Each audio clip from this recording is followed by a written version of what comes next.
Just going to talk about Obsidian's Outer Worlds. Before I start, let me just say, I think this is an okay game. It's not a brilliant game, it's not a bad game, it's an okay game. But you are paying £50 for a game that has about 20 hours of gameplay in it tops that I could find, and I did every single quest I came across. So I think that's a bit of a rip-off. I just wanted to put that up front. Now, the worlds aren't really worth exploring. Just go and do the mission, go out. You go in, shoot things up or do anything you like, leave. It's a go for game. You go for something, come back. It's that kind of mission based game. Very lightweight RPG, no real depth to it. Based heavily, by the looks of it, on Firefly, with a few nods to Harry Harrison's Stainless Steel Rat and other things. So it's a lightweight game. It's not designed to be an intensive, heavy RPG like many of us thought it might be. As a consequence, there's going to be a lot of people disappointed in the game when they actually play it. I've got it 3 days ago. I finished it today, and I just think it's an okay game. When they said it's got 15 to 40 hours of 15 to 40 hours of gameplay, I think they meant 20 hours twice because you'd replay it. Not so sure there's anything worth replaying it for though. Although there are multiple choices. There's lots of quests where you could go 2 different ways, 2 different things. I suppose that would add a bit of replay value if you're changing it to your character. I used to like doing that in the Elder Scrolls, just completely changing my character, going from a thief 1 minute to a stealthy assassin the next. You know, generally I didn't do jack of all trades characters. Although I did in this game.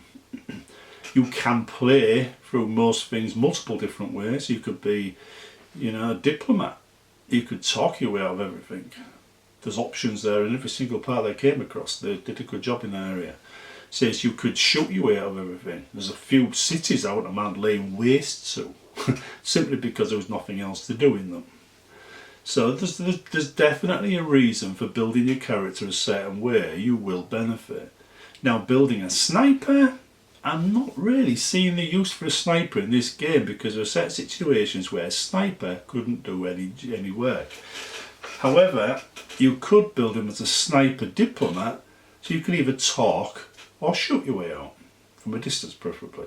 Or you could do a sniper melee, so you could fight at a distance or at close up, that would work. And then you've got your companions. Now your companions have roughly the same perk tree. They don't have skills, they have perk trees, just like you do. Right? And where you could add a point to stealth, it'd increase 3 different skills 1 point until you got to 50, and then you'd have to increase them individually. Your companions don't get any of that. They get the same basic perk tree, all of them, with 1 or 2 changes that say, well, this one's an engineer, so if you give it a point here, you get a 10% bonus on your own engineering every time that character accompanies you. So you could use these characters as a way of boosting your own abilities. There's also 1 or 2 abilities in your own perk tree that boost your own abilities if you're alone. So you could solo it if you wanted to and get bonuses that way. And I think, in a way, whilst it's not that terribly deep and meaningful, that is the best part of the game. However, the rest of the game, it's based on the Firefly world. There's no doubt about it. It's based on the Firefly world. It's got a few nods at sci-fi things, like I said, to Harry Harrison's Stainless Steel Rat and stuff. And it feels good. It feels like they could have done a lot more with it, but then just couldn't be bothered. I also get the feeling that by hyping it just prior to launch, they managed to raise their own company value. So Microsoft paid more for them than the company actually was worth. Because if you think about it, if you're on the verge of releasing a new game and everybody's excited about it, then whoever buys you out would pocket the profits on the sale of that game. In this case, Microsoft. So if Microsoft believe they've got hit on their hands, then Obsidian would be worth millions, possibly billions, depending on how many copies they could sell. But anyway, as a game, it's okay. I don't know if you're going to get more than 1 play out of it, because to be honest, whilst it looks nice, It doesn't feel like a game you'd want to replay more than once. So the chances are 20 hours is all you're going to get out of this £50 game. In a way, it's kind of like the Dishonored situation. You pay £50 for Dishonored and then only get 20 hours out of that. But Dishonored was actually a much better game. On the other hand, Obsidian does let you play all the missions lots of different ways. They've done it all the way through the game. So maybe you can just play a completely different character the next time and the game would play out completely different. I would say one thing though, there are two free planets in the system which I was not even given missions for.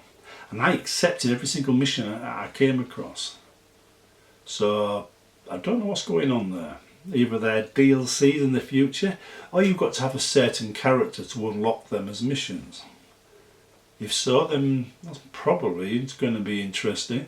Although it's probably just going to be exactly the same worlds that aren't worth exploring. Go to the objective, bang bang bang, finish objective, go home, get the next objective or quest. Which it probably will be worth. Anyway, it's an okay game.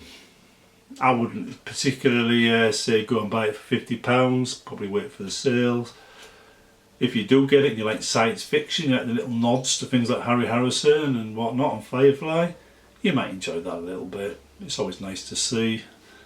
But I don't think it's going to be a big hit. I don't think it's going to be something people remember that well in a few years' time. I'm going to leave it there.